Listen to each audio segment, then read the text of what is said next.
Welcome to the weather forecast on CIA TV channel. Dear friends, in today's forecast, we're going to break down what you need to know about the weather that's going to affect the United States over the next 7 days. We've got a storm forming in the Atlantic Ocean over the next few days. And finally, a major storm system is going to hit the United States. And this is going to be the coldest weather we've ever seen in much of the United States. Starting with the severe thunderstorm forecast today, there's a moderate chance of severe weather from eastern Tennessee up through West Virginia, Pennsylvania, New York, even into Canada. Parts of southern Canada, Toronto, Ottawa, you're going to see some lightning, some thunder, maybe some small hail, some strong winds. The other thing we really need to watch out for is flooding. I see there's a chance of some thunderstorms going on here. If we do get a new front that comes out of central Kentucky and comes through us again, we could have some flooding issues in eastern Kentucky and southwest West Virginia, southern West Virginia and things like that. So be prepared for that. And then as the storms move east and into more populated areas, honestly, it doesn't look too bad. And then this cold front will stick around and bring the potential for severe weather tomorrow. We're talking Dallas, Texas, Little Rock, Arkansas, Memphis, Nashville. How about you? Clarksville, Tennessee. We could have a couple of storms here tomorrow and then we'll move back into Kentucky. Same here. No areas are expected to have major storms with damaging winds and large hail. I'm seeing some gusty winds, some scattered small hail. That could happen with these storms tomorrow. But the other thing to consider here is that because of the direction of the storms relative to the flow from the Gulf of Mexico, we actually have a slightly higher chance of seeing a few tornadoes tomorrow. But let's see what happens as we get into Saturday. Things seem to be consolidating on the East Coast, east of the Appalachian Mountains. We have a strong band of thunderstorms here, ready to come up just as the day heats up to prepare for other storms to come in.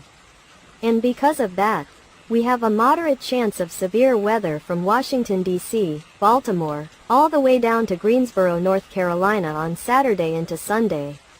Again, scattered damaging winds, hail, and maybe an isolated tornado or two. We're really enjoying the cold in the east right now. I've never gotten this much engagement on my videos when I'm watching a cold front lately. We expect temperatures to continue to be below average, especially in the mid-Atlantic, the I-95 corridor, and then most of the East Coast. But pay attention to what's happening here.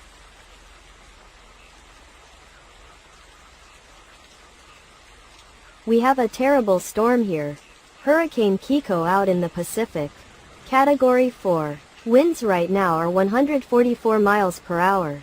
You can see that it's going to remain a Category 4 through tonight into tomorrow. And then we expect it to weaken as it approaches Hawaii. Yes, Hawaii. This storm is moving right toward the Big Island here. And this could be a major hurricane there over the next 6 to 7 days. But specifically, we have places like the East Big Island that are on a preparedness alert. Okay, that's Hurricane Kiko, but we also have Hurricane Lorena here, closer to Baja California and Mexico. This is also a Category 1 hurricane with winds of 75 miles per hour. It's weakening as well. It's going to become a tropical depression before it hits the peninsula. And then it looks like it's going to try to bring at least some moisture up into the southwestern United States. And that could lead to flash flooding for a few days in Arizona. Maybe even Southern California, New Mexico and parts of western Texas. So be prepared for that. And last but not least, we have to talk about the Atlantic. So there's a 50% chance over the next 2 days, so this weekend, 80% chance over the next 7 days that a new tropical depression forms in the Atlantic. This could be Tropical Storm Gabrielle this weekend. And all the models right now are showing it moving more southerly than Hurricane Erin, which means that our friends in the Leeward Islands, the Lesser Antilles, Puerto Rico, really need to pay attention to this storm. This is a storm that we need to watch very closely. Right now, It's too early to tell what this storm could do in the long term, but some of the models are showing impacts in the Bahamas, maybe even the southeastern United States again. But we're looking at the possibility of a system moving through next weekend. Anywhere from Puerto Rico back to Anguilla, St. Martin South, Antigua, Barbuda, Dominica, St. Lucia, Barbados, St. Vincent of the Grenadines, especially St. Vincent, Barbados North, back to Puerto Rico. It's showing this tropical disturbance moving right up into the Caribbean. I see high pressure to the north. The difference is huge. That's one of the reasons why. The temperatures are very high in parts of the Caribbean, the Eastern Caribbean, all the way across the Caribbean. The Bahamas back across the Gulf. There's going to be some wind shear. This is the US model showing a storm, a very small storm, which I want to talk about in just a second. Coming into the Caribbean on Thursday. These are winds above us that can knock the top off of a tropical storm, hurricane or a developing system. So the US model says, hey, we have a storm. It's coming in, but the wind shear is going to stop and allow it to move in as a hurricane. And you see, as we go into next Wednesday, Thursday, it doesn't even show the system name moving in. It doesn't show a tropical storm. It could be a low-level tropical depression. And then it says it's going to encounter wind shear as it moves into the Caribbean, just collapse and just a little bit of rain from Wednesday into next Thursday. And then the US model has been working through the middle of next week, Thursday into Friday, really as we head into next weekend, as a hurricane, a very small, compact system that will bring some of our islands. The potential for hurricane impact as we head into next weekend. And then the model is showing that these fronts to the north are going to allow this to make a little bit of a difference. And that's exactly why, from Puerto Rico, all the way down to Barbados, we're in watch mode. So we're in watch mode. And then, looking across the Gulf, the southeast US. Through the Bahamas and the western Caribbean, there's going to be a lot of rain accumulation along with stronger tropical waves behind that we'll need to watch as we move forward. Now, looking at some rain and storms around the Bahamas, some areas of the northern Bahamas, Cuba, Cayman Islands, Jamaica, Haiti. We had some rain overnight, Colombia, Panama, some heavier rain.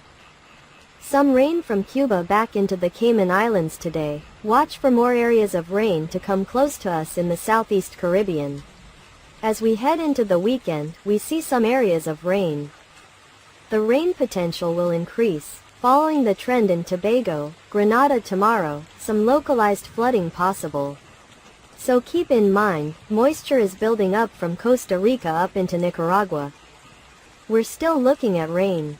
Northern Bahamas back into South Florida, scattered storms from the Dominican Republic back into Jamaica.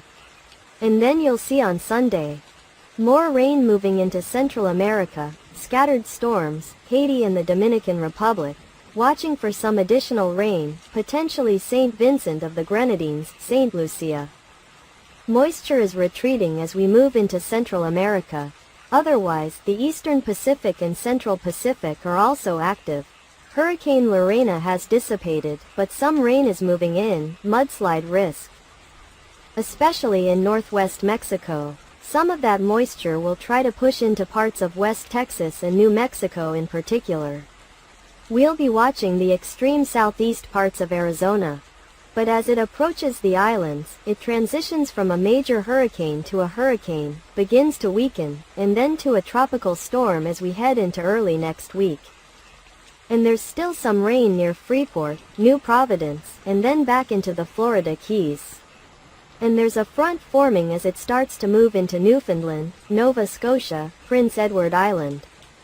And then very close to the Outer Banks of North Carolina as we head into the weekend. Rough seas in the short term, not too severe. But keep an eye on some storms. And of course, as we move into next week, we're going to see the Atlantic winds really build up as we're going to see whatever this system is trying to do over the Caribbean. So, very high rainfall totals. Not missing that short-term view. The northern Bahamas all the way through South Florida into parts of Cuba with totals up to 4 inches, 5, 6 inches, scattered rain. Jamaica. We're going to see some more rain today. Some areas are still dry, but others are going to see heavier rain. And then we'll see how that rain will pull into Texas, still uncertain, but keep in mind. West Texas, if it moves in, there's going to be some river flooding. So we're going to be looking at the possibility of a few inches of rain in parts of West Texas. Jamaica is now getting scattered to widespread areas of rain and storms, with a 50% chance tomorrow. Likewise, as we head into Haiti and the Dominican Republic, there could be some scattered thunderstorms through Puerto Rico. And if we do, that could lead to some localized flooding. There will be scattered showers, Dominica South. And this is part of the additional rainfall that will start to move into the southeastern Caribbean. Grenada, Trinidad and Tobago, we could have some spots of over 75 millimeters of rain. That's why I mentioned in Trinidad, we could have some localized flooding as the rain chances are going to increase. Keep an eye out for Venezuela, northern Guyana for some rain. And these are some of the larger rainfall totals: parts of Panama, Costa Rica, the Caribbean side of Nicaragua, even Guatemala and El Salvador. These spots have over 100 millimeters of rain. Not as much as Belize through the Yucatan Peninsula, but here, this is part of the rain. With the remaining rain in northwest Mexico, the risk of flooding is high. We will have totals of about 20 centimeters. We will continuously update the storm situation in the next news. Please subscribe to the channel to follow. Thank you for watching the news on CIA TV channel.